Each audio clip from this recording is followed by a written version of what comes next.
नमस्कार, सीएनबीसी आवाज पर दिवाली से दिवाली तक प्रॉपर्टी बाजार में आपका स्वागत है। आपके साथ मैं हूं विपिन भट्ट। अफसोस है कि पिछली 2 दिवालियां हमने थोड़ा सा अलग तरीके से मनाई। शायद घर के अंदर ही कोरोना का साया था, लॉकडाउन्स थे और तमाम ऐसी चीज़ें, लेकिन इन सारी चीज़ों के बीच प्रॉपर्टी बाजार ने थोड़ा अलग रुख अपनाया, थोड़ा अलग मिजाज रहा। आमतौर पर 2 सालों में बहुत सारी चीज़ों ने थोड़ा सफ़र किया, थोड़ा सेटबैक सबको मिला, लेकिन प्रॉपर्टी बाजार के लिए ये बुरा वक्त थोड़ा सा अच्छा साबित हुआ। थोड़ा नहीं कहना चाहिए, पूरी तरह से अच्छा साबित हुआ, लेकिन उस वक्त के पीछे बहुत सारे कारण थे। क्या वो कारण आज भी मौजूद हैं? और जब इस दिवाली पर हम एक बेहतर दिवाली देख रहे हैं, हम एक ओपन दिवाली देख रहे हैं, कोरोना का उस तरीके से डर नहीं है, चीज़ें बेहतर होती हुई दिखाई दे रही हैं, कम से कम इस फ्रंट पे, तो क्या अगली दिवाली तक हम प्रॉपर्टी बाजार का यही दस्तूर कायम देखेंगे? ऐसे बहुत सारे सवाल आप हम तक भेजते हैं। लोगों ने अब घर खरीदने के आगे निवेश वाले प्रश्न भी भेजने शुरू कर दिए। तो थोड़ा समझने की कोशिश होगी आज की इस दिवाली से लेकर अगली दिवाली तक प्रॉपर्टी बाजार का मूड कैसा रहने वाला है और आपको उसमें क्या देखना और समझना चाहिए। तो चलिए, आज की बातचीत के लिए 2 बेहद खास मेहमान हमारे साथ आज मौजूद हैं स्टूडियो में। मेरे साथ हैं पंकज कपूर साहब, MD लाइसेंस फोरास, और Arvind Nandan ji, managing director research and consulting सिविल्स इंडिया। वैसे आप दोनों ही इतने बड़े और चिरपरिचित नाम है और मेरे ख्याल से 1 दशक से ज़्यादा से बड़ा साथ हो चुका है आपका, हमारा और दर्शकों का, कि कोई परिचय की ज़रूरत नहीं है, लेकिन फिर भी। तो चलिए बातचीत की शुरुआत करते हैं।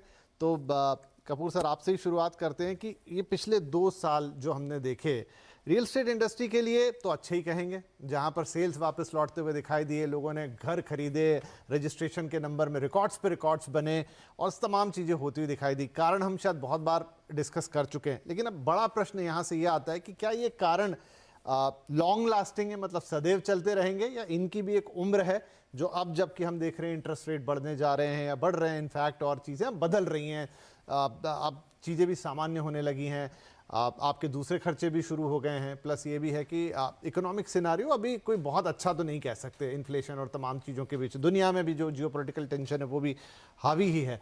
क्या ये प्रॉपर्टी बाजार हमें ऐसे ही 1 साल और चलता हुआ दिखाई देगा? देखिए, फेवरेबल इन्वायरमेंट जितना रहेगा तब तक रहेगा ही। तो अगर आप देखिए कि पिछले 1-1.5 साल के अंदर जो इम्प्रूवमेंट भी हुआ वो इसके लिए हुआ कि जो फोर्सेस थे वो सब बायर के फेवर में हो गए, इंटरेस्ट रेट कम हो गए, बिल्डर्स ने प्राइजेस कम किए, स्टेट गवर्नमेंट ने स्टैम्प ड्यूटी में कंसेशन दिया, पिछले 5 साल से भाव बढ़े नहीं थे, तो परचेजिंग पावर पैरिटीज आई और उसकी वजह से घर खरीदार बाहर आए और वो घर खरीद पाए। हमारे यहाँ कभी डिमांड की कमी है नहीं, हम आज भी हाउसिंग शॉर्टेज कंट्री हैं, तो डिमांड इतनी ज़्यादा है और अगर वो डिमांड मीट करने वाला प्राइस अवेलेबल होगा तो कोरोना काल ने ये तो सिद्ध किया कि डिमांड की कमी आपके पास नहीं थी। डिमांड की कमी नहीं है, क्योंकि दूसरे बाकी सेक्टर्स में उस तरीके की रिकवरी नहीं दिखाई दी, लेकिन रेजिडेंशियल के अंदर आपको रिकवरी दिखाई दी, क्योंकि जो घर खरीदना चाहते थे वो जैसे ही एलिजिबल हुए उनके पास फाइनेंशियल पावर्स आई और प्राइस के साथ जो पैरिटी हुई तो आपको वॉल्यूम होता हुआ दिखाई दिया।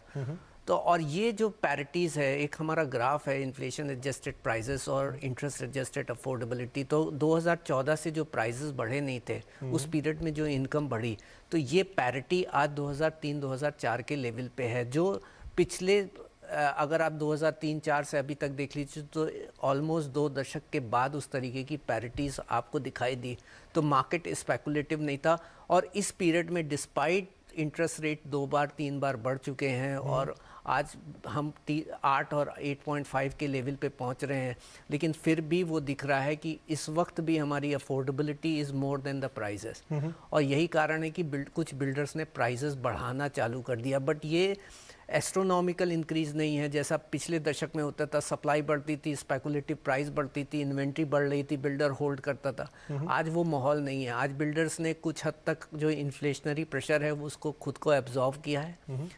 प्राइजेस में बहुत माइन्यूट और जो एब्जॉर्बेबल इंक्रीज है वही दी है। तो अभी तक ये लग रहा है कि जो इस तरीके का मोमेंटम आया है ये मोमेंटम मेंटेन रहेगा और बरकरार रहेगा, अनलेस अनटिल जो बिग इम्पैक्ट ना है कि इंटरेस्ट रेट्स आपके 10% से ऊपर पहुंच जाएं। ठीक है, ये एक इम्पॉर्टेंट पॉइंट है अरविंद जी। इसी पॉइंट से मैं आपके पास आता हूं कि एक बहुत बड़ा जो फैक्टर रहा वो इंटरेस्ट रेट रहा। देखिए फेंस सिटर जिस तरीके से निकल कर आया, जिसके हम पिछले एक दशक से बात करते थे कि वो डिसीजन नहीं ले पाता था घर खरीदने के लिए, लेकिन जब उसको सारे फैक्टर्स अपने फेवर में मिले, प्राइजेस वहीं थे जो कि वैसे पिछले कई सालों से थे, लेकिन इंटरेस्ट रेट इतना लो चला गया था कि सबको लगता था जब वो पेपर पे ईएमआई कैलकुलेट करते थे कि ये मैं अफोर्ड कर सकता हूँ। अब उसमें अगर आप समझ लीजिए 1 या 2% और आगे और 1% हो जाए, 1.5% हो जाए, तो डेफिनेटली वो बहुत लोगों की जेब से बाहर निकलता हुआ दिखाई देगा। क्या एक मेजर फैक्टर रहेगा लोगों के बाइंग डिसीजन का? मैं इस दिवाली की बात करूं या आगे चलते हुए 4-5 महीने की बात करूं? देखिए ये बहुत गहरा सवाल है ये, और हमने इस पे कई दफ़े डिस्कशन भी किया है, चर्चा की है।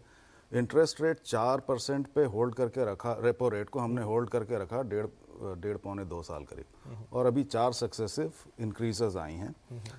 और ये एक तरह से चिंता का विषय बन रहा है कि क्या इंटरेस्ट रेट बढ़ गए तो ये अफोर्डेबिलिटी से बाहर चला जाएगा। पंकज ने एक दो बातें बहुत काम की पहले ही कह दी हैं कि जब तक ये इंटरेस्ट रेट एक लिमिट के अंदर और एक धीमी गति से बढ़ता रहेगा, ये उतना ज़्यादा हर्ट नहीं करेगा।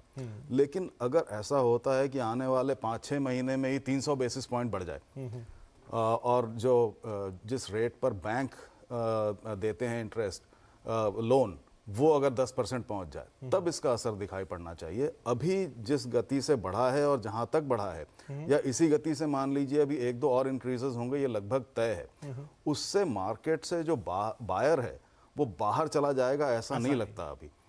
लेकिन अगर बिल्कुल शॉर्ट ड्यूरेशन में मान लीजिए हमने 200, 300, 250, 300 बेसिस पॉइंट आगे और बढ़ा दिया रेपो रेट को, जिसका असर पड़ेगा फिर बैंक की लेंडिंग रेट पर, तब ये होने की संभावना बढ़ जाती है। लेकिन इस समय जिस गति से चला है और जहां तक गया है, ये संभावना अभी नहीं दिखती है। हमें 1-2 चीज़ें और ध्यान रखनी चाहिए विपिन जी। देखिए 4-5 बड़े इंडिकेटर हैं जो साफ साफ दिखाते हैं कि इकोनॉमी हमारी भले ही अफेक्टेड है। जो दो मेजर इवेंट हुई, एक तो कोरोना 2.5 साल चला, 65 लाख से ऊपर लोग मारे गए। दूसरा फिर ये पिछले 9 महीने से युद्ध चल रहा है, जिससे बहुत सारी लॉजिस्टिकल प्रॉब्लम हुई है। लेकिन इसके बावजूद 4-5 बड़े इंडिकेटर हैं जो हमारे पक्ष में हैं आज भी। तो हमारा जैसे इकोनॉमी के पॉइंट ऑफ व्यू से कह रहा हूँ, हमारे एक्सपोर्ट्स जो हैं वो ऑल टाइम हाई पर हैं। ठीक है। अनएम्प्लॉयमेंट रेट जो पहुंच गई थी 25-26%, वो घट के वापस प्री कोरोना लेवल पे आ चुकी है। अनएम्प्लॉयमेंट रेट एक बहुत बड़ा इंडिकेटर होता है कि लोगों की खरीदने की क्षमता है या नहीं। और इस तरह से और 3-4 इंडिकेटर अगर आप देखें तो हमारी स्थिति उतनी खराब नहीं हुई है जितना हम देख रहे हैं ओवरसीज इकोनॉमीज में, यूएस की इकोनॉमी में 40-50 साल का हाई इंटरेस्ट रेट। लेकिन सेंटिमेंट क्या वो भी वैसे ही है? तो सेंटिमेंट हमारा अभी बिगड़ा नहीं है। ओके। एक देखिए, एक भय जरूर बन जाता है कि क्या होने वाला है, लेकिन जो हो रहा है वो अभी उतना बुरा नहीं हुआ है, या शायद ना हो आगे, क्योंकि हमारी इकोनॉमी में कंट्रोल थोड़े से ज्यादा बेटर दिखाई पड़ रहे हैं। तो कुल मिला के आपके प्रश्न का उत्तर ये है मेरे हिसाब से कि फिलहाल हम उस जगह नहीं पहुंच गए हैं जहां होल्ड कर लें, जहां होल्ड कर लें, या फिर कोई बहुत मेजर आपका एक्सीडेंटल सिचुएशन आ जाए। तो एक बात तो ये तय हो गई कि घर खरीदारों को यहाँ होल्ड नहीं करना है। अभी भी आपके पास वो स्कोप है कि आप खरीद सकते हैं। यहाँ पंकज जी मैं एक चीज देख रहा हूँ, मैं कुछ एडवर्टाइजमेंट देख रहा हूँ इस समय, होर्डिंग्स लगे हुए जिसमें डेवलपर कह रहे हैं कि भाई ये मैं इंटरेस्ट रेट आपके लिए 2 साल तक रखूंगा, आप भले इंटरेस्ट रेट बढ़ जाएंगे लेकिन मैं आपको 6.5 पे ही दूंगा, या फिर मेरे दाम जैसा आपने कहा अगर इंक्रीज हुआ है तो बहुत इंक्रीमेंटल इंक्रीज हुआ है। तो क्या डेवलपर भी चाह रहे हैं कि जो मोमेंटम मिल गया है उनको वो हाथ से ना छूटे, मतलब वो कुशन अगर उनको चाहिए ग्राहक को तो वो दे देंगे? बिल्कुल, और वो बाध्य भी हैं। कारण क्या है कि मार्केट में सप्लाई है। दूसरी बात है कि अब वो पीरियड चला गया जहाँ पे बिल्डर्स जो है इन्वेंट्री होल्ड करेगा, कंस्ट्रक्शन डिले करेगा और अपनी सेल्स उसके हिसाब से सिमुलेट करेगा कि वो सोचेगा कि मैं इसी भाव में बेचूंगा। तो यहाँ पे लॉज हैं जिसके थ्रू वो बाध्य है उसको कंप्लीट करना एक समय पे, नहीं तो जो है वो प्रोजेक्ट अटक जाएगा। दूसरी बात है कि ऑल्टरनेटिव फंडिंग बहुत ही लिमिटेड हो गई है। पहले ये था कि बिल्डर एक्सेल शीट के ऊपर जो है एक प्रोजेक्शन बनाता था, फंडिंग कर लेता था, स्पेकुलेटिव फंडिंग अवेलेबल थी। अब वो सारे जो एवेन्यूज़ थे वो सब काफ़ी ड्राइड अप हो गए।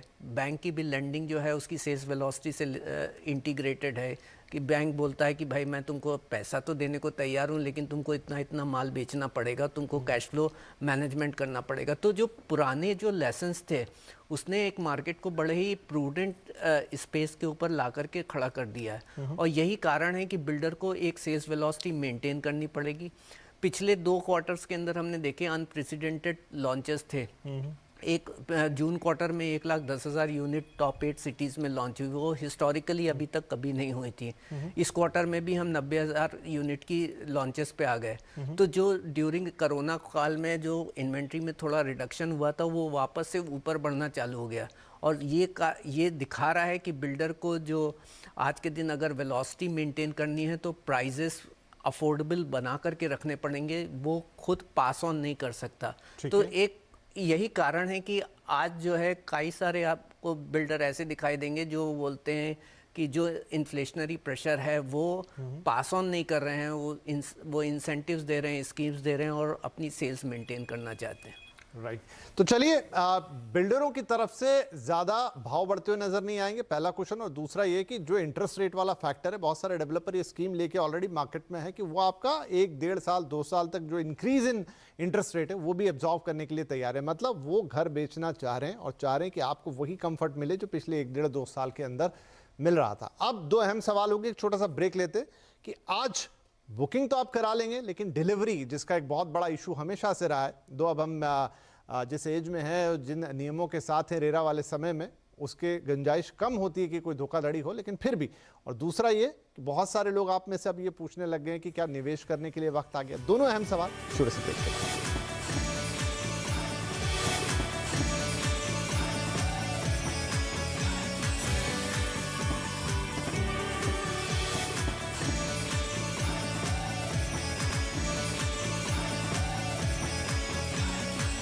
Welcome back. सीएनबीसी आवाज पर जारी है दिवाली से दिवाली तक प्रॉपर्टी बाजार। ढेर सारी बातें हो चुकी हैं, हम थोड़ी चर्चा को और आगे बढ़ाएंगे। कुछ अहम सवाल अभी भी बाकी है। हमारे दोनों मेहमान पंकज कपूर साहब और अरविंद नंदन जी हमारे साथ मौजूद हैं। तो अरविंद जी, एक अहम सवाल वो ये कि बहुत सारे नए लॉन्चेस की बात अभी की, और देखिए जिस तरह के सेल्स गए, सारी जो एग्जिस्टिंग इन्वेंट्री थी वो तो एग्जॉस्ट होती हुई नजर आई। बहुत सारे लोगों ने नए बुकिंग्स कराए हैं और बड़े आकर्षक रेट भी रहे, लेकिन फिर वही सवाल कि डिलीवरी के लेवल पे, क्योंकि 3 से 4 साल मिनिमम टाइम सबको लगता है, कहीं फिर से वो इश्यूज तो नहीं होंगे? मतलब एक संशय है मन में। देखिए, ये संशय हमेशा बना रहता है और इसको कई तरह से एक्सप्लेन किया जा सकता है। तो मैं एक अप्रोच लेता हूँ और हो सकता है पंकज उसमें और जोड़ना चाहें। तो देखिए, सबसे पहले तो ये है कि हमने अभी तक जो डिस्कशन किया है उस हिसाब से अभी तुरंत ऐसा नहीं लगता कि सडनली डिलीवरी बंद हो जाएंगी या ऐसा कोई भारी प्रेशर आ जाएगा या ऐसी कोई अनदेखी घटना फिलहाल तो नहीं समझ में आता कि होने जा रही है। लेकिन देखिए, 1-2 चीज़ें ध्यान रखने वाली हैं, और ये मैं एक तरह से जिसे कहते हैं डेविल्स एडवोकेट होना, कि क्या शायद हो जाए। देखिए, जो एसेंशियल इनपुट कॉस्ट्स हैं वो पिछले 1.5 से 2 साल में कई गुना बढ़ी हैं। अगर कई गुना नहीं बढ़ी हैं तो कम से कम 25 to 45% बढ़ी हैं। खासकर अगर आप सीमेंट देखें, 20 से 25% बढ़ा है, एल्यूमिनियम बढ़ा है 30 से 35%, कॉपर बढ़ा है 40 से 45%, हॉट रोल्ड कॉयल, रीबार, जो एसेंशियल स्टील आइटम्स हैं, ये बढ़े हैं कई गुना। इसका फिलहाल इम्पैक्ट नहीं दिख रहा है, यानी कि बिल्डर्स इसको अब्जॉर्ब कर पा रहे हैं, जैसा हमने अभी बात की। लेकिन अगर ये चलता रहा और अगर ये उस जगह पे पहुंच गया जहां उनकी अब्जॉर्ब करने की कैपेसिटी धीमे धीमे कम होने लग जाए, मैं फाइनेंसिंग कॉस्ट की बात फिलहाल नहीं कर रहा हूं, मैं सिर्फ इनपुट कॉस्ट की बात कर रहा हूं जो कंस्ट्रक्शन में आती है। तो अगर ये होता रहा और इसे न रोका गया या न रुक पाया, तो एक समय ऐसा आएगा कि जो इस साल हमारी सेल्स बहुत अच्छी चल रही हैं और जो बिल्डर्स उस सेल के लिए कमिटमेंट को मीट कर पा रहे हैं, ये कहीं ना कहीं ये ट्रैक बिगड़ने की संभावना बनती है। और उस केस में जो हमने इस साल फर्स्ट हाफ में 160 से ऊपर 160,000 से यूनिट की सेल्स रजिस्टर की है, वो शायद फिर अफेक्ट आ जाए या प्रोजेक्ट्स में डिलीवरी में स्लोनेस आ जाए। ये संभावना बन सकती है अगर ये इनपुट कॉस्ट कंट्रोल में ना आए तो। इसके अलावा जो एक दूसरा एंगल है जिस पे हमने थोड़ी सी चर्चा की कि कहीं अगर आपकी फाइनेंसिंग कॉस्ट भी अगर हाथ से बाहर हो जाती है और ये दोनों मिल जाएं, तो फिर वो दिन शायद हमें देखना पड़ जाए कि डिलीवरी अफेक्टेड हो जाए या फिर बायर और डिलीवरी दोनों जो हैं दोनों पीछे हट जाएं अपनी जगह पे। फिलहाल ऐसा होता हुआ दिखता नहीं, ये कहना ज़रूरी है, लेकिन ये एक ऐसी दिशा में जा रहा है, खासकर इनपुट कॉस्ट का जो मामला है, जो थोड़ा सा एक अलार्म या अलर्ट हमारे मन में पैदा करता है। क्विकली पंकज जी, एक जो ग्रीडीनेस हमने कई बार पहले देखी डेवलपर्स की तरफ से कि आपने प्रोजेक्ट लॉन्च कर दिया, जितने बिके फिर होल्ड कर लिया, ये कर लिया, अब रेरा के एज में ये सब चीजें हो रही हैं? ये नहीं हो रही है, ये नहीं हो रही है अभी तो। बिल्डर्स की एक्चुअली क्या हुआ, सेल्स भी अब पोलराइज हो गई है रेडी यूनिट की तरफ और कंप्लीटेड यूनिट की तरफ। तो बिल्डर चाह रहे हैं कि वो अंडर कंस्ट्रक्शन में जितना ज़्यादा इंसेंटिव दे करके उसको बेच सकें वो बेच लें, और अगर उन्हें प्रोजेक्ट रेडी करना होता है तो बोरो करना होता है तो उनकी फाइनेंस कॉस्ट बढ़ती है।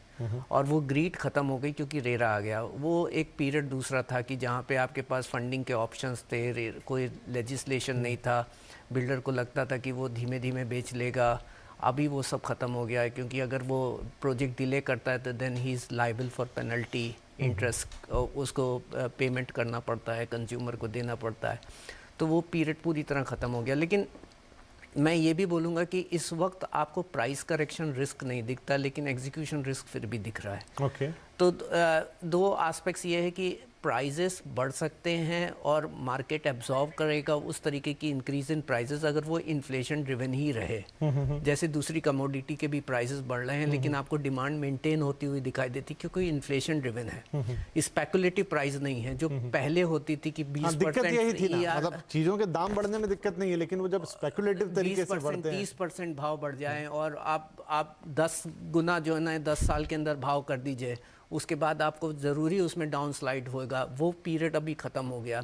बट इस वक्त भी जो सप्लाई है, हम लोग का डेटा अगर बताता है कि 20,000 प्रोजेक्ट्स जो हमारे चल रहे हैं टॉप 60 सिटीज़ के अंदर, इसमें 28% प्रोजेक्ट्स इस वक्त ऐसे हैं जहाँ पे पिछले 12 महीने में कोई भी कंस्ट्रक्शन प्रोग्रेस नहीं देखी गई है। तो ये ज़रूरी है फॉर कंज्यूमर कि वो देख लें, नियरिंग कंप्लीशन प्रोजेक्ट्स में इन्वेस्ट करें, रेडी यूनिट में इन्वेस्ट करें, एक अच्छे बिल्डर्स उसके ट्रैक रिकॉर्ड को देख करके इन्वेस्ट करें, और खाली इंसेंटिव्स और लुभावने ऑफर को ही ना देखें, लोकेशन देखें, वायबिलिटी देखें, थोड़ी रिसर्च करें और फिर निवेश करें। ये एक ज़रूरी है। ऐसा नहीं है कि एग्जीक्यूशन रिस्क नहीं है, ठीक है, जैसा अरविंद ने भी बताया और जो डेटा भी बता रहा है। नहीं ठीक है। तो ये तो बिल्कुल है कि आप एक अच्छे डेवलपर के पास जाएं, सारा ट्रैक रिकॉर्ड भी देखें। रेरा है आपकी मदद के लिए, लेकिन वहां तक की नौबत आए वो अगर आप थोड़ा कॉशियस रहेंगे शुरू से तो उसकी ज़रूरत ही नहीं पड़ेगी। अब एक महत्वपूर्ण सवाल आप दोनों से उस पर राय चाहूँगा।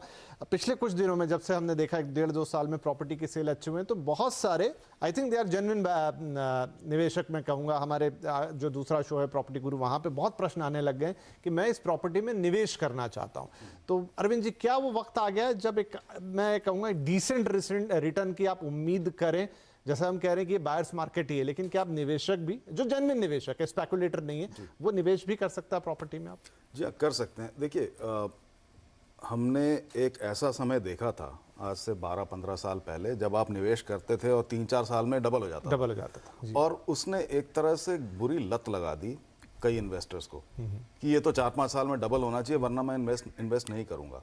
अगर आप एसेट क्लास को ठीक तरह से समझें, उसकी इन्वेस्टमेंट साइकिल को समझें, तो ये ऐसा 4-5 साल में 15-16% पर ईयर की रेट पर डबल होने वाली एसेट क्लास नहीं है। तो अगर आप इस बात को समझते हैं, आप तमाम एसेट क्लास को देखिए, आप गोल्ड देखिए, आप डेरिवेटिव्स देखिए, आप रियल एस्टेट देखिए, और उसके बाद रियल एस्टेट में अलग अलग हैं, ऑफिस अलग है, रेजिडेंशियल अलग है, तो आप पाएंगे कि इस समय जो आपको रिटर्न्स मिल रहे हैं वो एक अच्छे स्टेबल रिटर्न्स हैं, उस पर कोई ऐसा नेगेटिव प्रेशर फिलहाल बिल्ड होता हुआ नहीं दिखाई पड़ रहा है। तो आप बिल्कुल इन्वेस्ट कर सकते हैं अगर आप जेन्युइन इन्वेस्टर हैं। मैं आपका टर्म यूज़ कर रहा हूँ। लेकिन अगर आप वो इन्वेस्टर हैं जो चाहते हैं कि 4-5 साल में डबल हो जाए और मैं मिट्टी से सोना बना लूँ और उसके बाद निकल जाऊँ, तो वो शायद नहीं होगा। लेकिन जेन्युइन इन्वेस्टर्स के लिए आज से अगली दिवाली तक तो ज़रूर दिखाई पड़ता है कि अच्छा समय ही है, उसमें कोई प्रॉब्लम नहीं है। जी पंकज जी, क्या उम्मीद रखनी चाहिए? नहीं, मैं तो कहता हूँ प्राइस प्रोडक्टिव है, रेंटल यील्ड भी इम्प्रूव होती हुई दिखाई दे रही हैं, इन्वेंट्री ओवरहैंग भी कम हो गया है, प्राइस में प्रोडक्टिविटी है। तो यहाँ से आपको प्राइस बढ़ता हुआ दिखेगा, लेकिन ऐसा नहीं है कि आप सोचें 15% 20% बढ़ रहा है। 5% 6%, अगर आप पिछले एक साल में देख लीजिए तो 66% प्रोजेक्ट्स हैं, उसमें 5 से 6% का ही प्राइस इंक्रीज़ हुआ। ओनली 10% ऐसे प्रोजेक्ट हैं जिसमें 10% से ऊपर का प्राइस इंक्रीज़ हुआ है, और वो लिमिटेड है, और आपको इसी तरीके का ही ग्रोथ यहाँ पे देखने को ग्रोथ होती हुई दिखाई देगी। तो निवेशक हैं मार्केट में, एनआरआई की डिमांड इंप्रूव हो रही है क्योंकि रुपी डेप्रिशिएट हो रहा है। तो और यही कारण है कि वॉल्यूम्स भी बढ़ रहे हैं कि अगर एक सेगमेंट कम हो रहा है मार्केट में, जो फेंसिटर हैं अगर वो कम होते हुए दिखाई दे रहे हैं, तो दूसरी तरफ से दूसरे फोर्सेस लाइक एनआरआई मार्केट और डिमांड है वो उसको ओवरकम करने के लिए भी आ रही है। तो ओवरऑल मार्केट ठीक है, प्रोडक्टिव है और प्राइस में भी प्रोडक्टिविटी है, लेकिन केयरफुल होकर केयरफुल होके ये वर्ड तो रहेगा कि हाँ बिल्कुल ध्यान से करें, और कोई बहुत ज़्यादा ऐसा एस्ट्रोनॉमिकल आपको रिटर्न मिल जाएंगे। एक समय जैसा अरविंद जी ने कहा आया था, लेकिन वो समय एक बार के लिए ही था, हर चीज़ सेटल होती है, उस तरह से रियल एस्टेट का भी मार्केट सेटल हो रहा है। लेकिन हाँ, घर खरीदारों के लिए अभी भी ये बढ़िया वक्त है। एक तो ये बात निकल कर आई, इस दिवाली आप शुभ निवेश अपनी प्रॉपर्टी में कर सकते हैं। अगर अभी तक आपने खुद को रोक के रखा है तो अभी भी वो मौके हैं। ठीक है, आपकी इंटरेस्ट कॉस्ट थोड़ी ऊपर चली गई है, लेकिन ऐसे ऑफर्स हैं जो उसको एब्जॉर्ब करने के लिए तैयार हैं, आपको वो रिलीफ कुशन देने के लिए तैयार है। हाँ, लेकिन ध्यान से, अच्छे डेवलपर के साथ। और दूसरा, निवेश का जो प्रश्न है, हाँ आप बिल्कुल निवेश कर सकते हैं रियल एस्टेट में, एक स्टेबल और सुरक्षित निवेश होता है। लेकिन हाँ, रिटर्न के लिए थोड़ा डिसेंट वक्त उसे दीजिए और डिसेंट थोड़ा सा संतोष के साथ काम कीजिए, तो रियल एस्टेट आपके लिए हमेशा शुभ दीपावली लेकर आएगा। तो बहुत शुक्रिया अरविंद जी और पंकज जी, आपने वक्त निकाला, और अच्छा लग रहा है कि ऑलमोस्ट 2 साल के बाद हम लोग स्टूडियो में बैठ के ये एपिसोड कर रहे हैं, नहीं तो अभी सब रिमोट ही हो रहा था। लेकिन अब अच्छा वक्त है कि हम साथ में आए, और यही शुभ वक्त हम उम्मीद करते हैं कि रियल एस्टेट बाजार में भी हमारे दर्शक भी यही उम्मीद कर रहे हैं। तो आप दोनों को भी दीपावली की बहुत बहुत शुभकामनाएं, और आपकी तरफ से भी मैं दर्शकों को ढेर सारी शुभकामनाएं देता हूं। आपकी दीपावली शुभ हो, शुभ निवेश रहे। नमस्कार।